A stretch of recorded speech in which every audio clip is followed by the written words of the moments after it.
Paulo Cablan va a rescatar los hechos, los crímenes más trascendentes en la historia argentina. Paulo. 57 años después. Esto ocurrió en el verano del 55. Decíamos que un sacerdote caminaba cerca de la estación de trenes de Hurlingham, si es de la zona oeste, seguramente se lo han contado. 19 de febrero del año 55. Encontró un paquete, abrió el paquete y estaba el torso de una mujer. Después, en distintos barrios, por ejemplo en el Riachuelo apareció flotando unos días después en un canasto el cráneo de una mujer.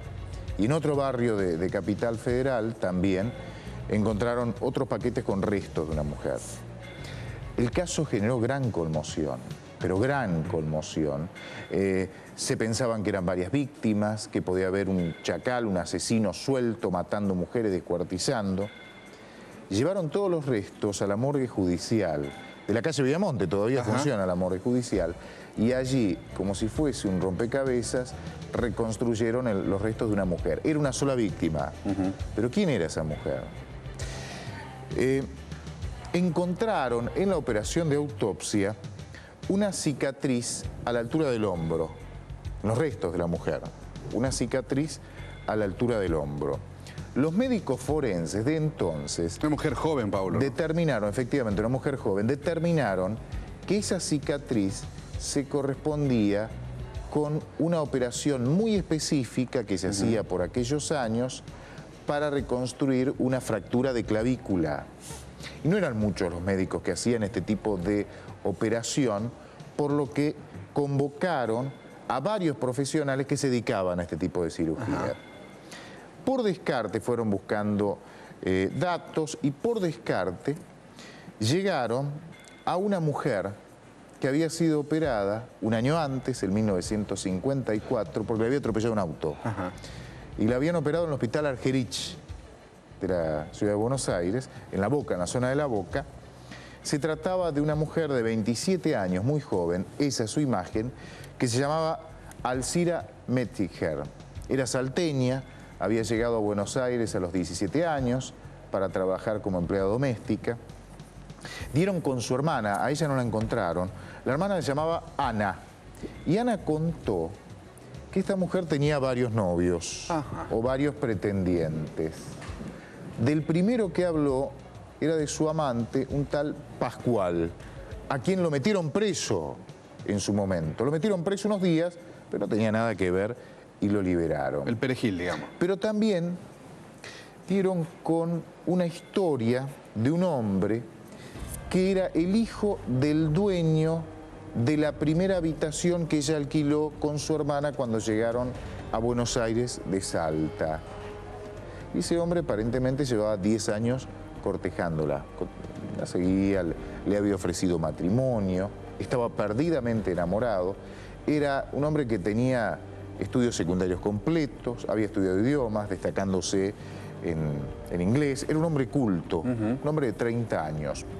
Cuando sigue la investigación determinan que justo en esa época los padres se habían ido a Mar del Plata, lo van a buscar a la casa y él había viajado con destino a Mar del Plata.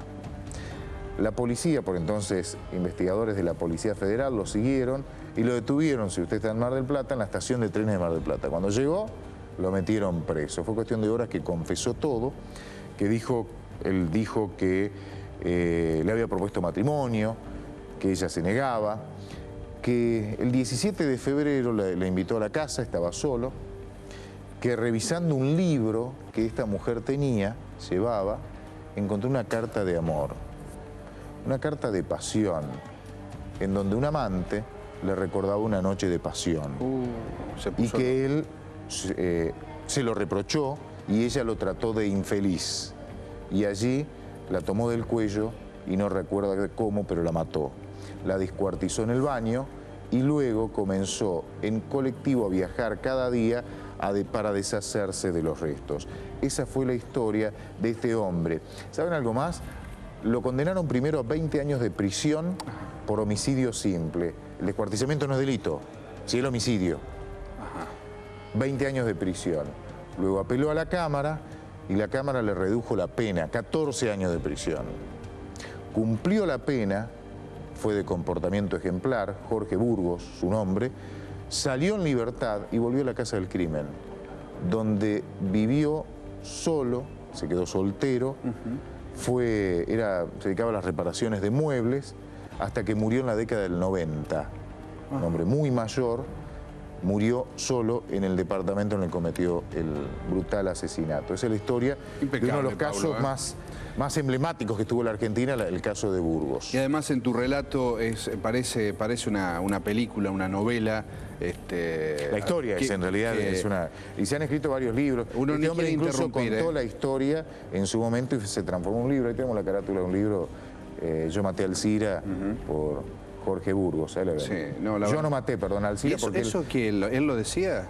Sí, es un relato que él hace a un periodista de la época y se termina transformando en un libro. Yo no maté a Alcira, un relato de Pero después él confesó que él había confesado. Que lo hizo por una historia de amor, de crimen, de amor y crimen, ¿no? De amor, de violencia, ¿no? De violencia. Ahora, digamos, enmarcado en la historia de la violencia de género, en aquel momento no se llamaba violencia de género. Por entonces se llamaba homicidio pasional. De índole pasional. Exactamente. Y ahora es violencia de género. Exactamente. Bueno, Pablo, impecable. Va a volver todas las tardes con una historia. Mire que hay crímenes para rato. Alguna historia vamos a traer. Siempre